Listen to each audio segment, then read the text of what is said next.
જય માતાજી મિત્રો, કેમ છો બધા? મજામાં જશો? ઘણી વખત એવું થતું હોય છે કે આપણે કોઈ વ્યક્તિ વિશે પૂર્ણ ધારણા બાંધી લેતા હોય કે આ વ્યક્તિ તો આવો જ હશે ને હકીકતમાં એ વ્યક્તિ એવો હોતો નથી. મારી સાથે જ એક એવી ઘટના બનેલી કે હું એક સ્કૂલમાં શિક્ષક છું અને બાજુના ગામ અપડાઉન કરતી, તો મારે પાસ કઢાવવાનો હોય તો પાસ કઢાવી અને એ પાસ પૂરો થઈ ગયો તો હું ફરીથી પાસ કઢાવવા માટે ગઈ. તો તમને ખ્યાલ જ હોય કે એસટી નિગમના તો મોટા ભાગે ધાંધિયા જ હોય. તો પહેલા દિવસે હું પાસ કઢાવવા ગઈ તો કે આજે હડતાલ છે. બીજે દિવસે ગઈ તો કે આજ લાઇટ નથી. ત્રીજે દિવસે ગઈ તો કે આજે બંધ છે. ચોથા દિવસે હું મારા સમયથી વહેલી જઈ અને લાઇનમાં ઊભી રહી ગઈ. 10-15 પછી મારો વારો હતો. તો એ જે પાસ કઢાવવાવાળા દાદા હતા, મુસ્લિમ જ્ઞાતિના, લાંબી એવી દાઢી અને લાલ ઘૂમ આંખો, અને જે વિદ્યાર્થી પાસ કઢાવવા જાય કે કોઈ મુસાફર જાય બધા ઉપર ગુસ્સો કરે, બધાને એ ચેન તે બોલે છૂટા પૈસા માટે. મારો વારો આવ્યો તો મારે 1400 રૂપિયા પાસના થતા હતા. તો દાદાને મેં 1500 રૂપિયા આપ્યા.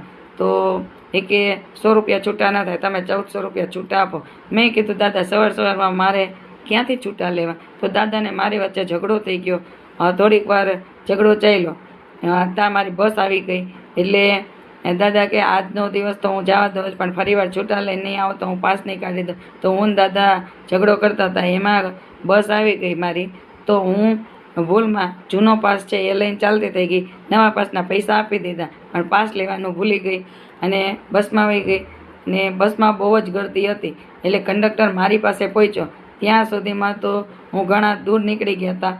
પછી મેં જોયું તો મારે તો ભૂલથી જૂનો પાસ આવી ગયો હતો, નવો પાસ તો ત્યાં. અને દાદા સાથે મેં ઝઘડો કર્યો હતો એટલે દાદા પાસ તો આપશે નહીં, ગુસ્સાથી ફાડીને ફેંકી દેશે એવું મેં વિચાર્યું. કે દાદાને થાય કે બીજી વાર કોઈ દિવસ કોઈ સાથે ઝઘડો ન કરે.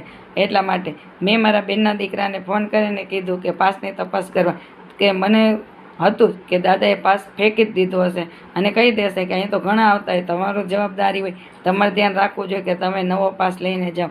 પણ મારી પૂર્વધારણા ખોટી પડી, કેમ કે દાદાએ સાચવીને મારો પાસ રાખ્યો હતો. ભલે મેં દાદા સાથે ઝઘડો કર્યો હતો તો મને દાદાના વિચારો ગમ્યા. બીજે દિવસે હું દાદાની ઓફિસે ગઈ અને દાદા એના સ્ટાફ વચ્ચે બેઠા હતા 4-5 ભાઈઓ સાથે. તો મેં દાદાને કીધું કે દાદા કાલ તમે હું બે ઝઘડ્યા હતા, છતાંય તમે મારો પાસ સાચવીને રાખ્યો, તમે ધારો તો ફાડીને ફેંકી દો શકો.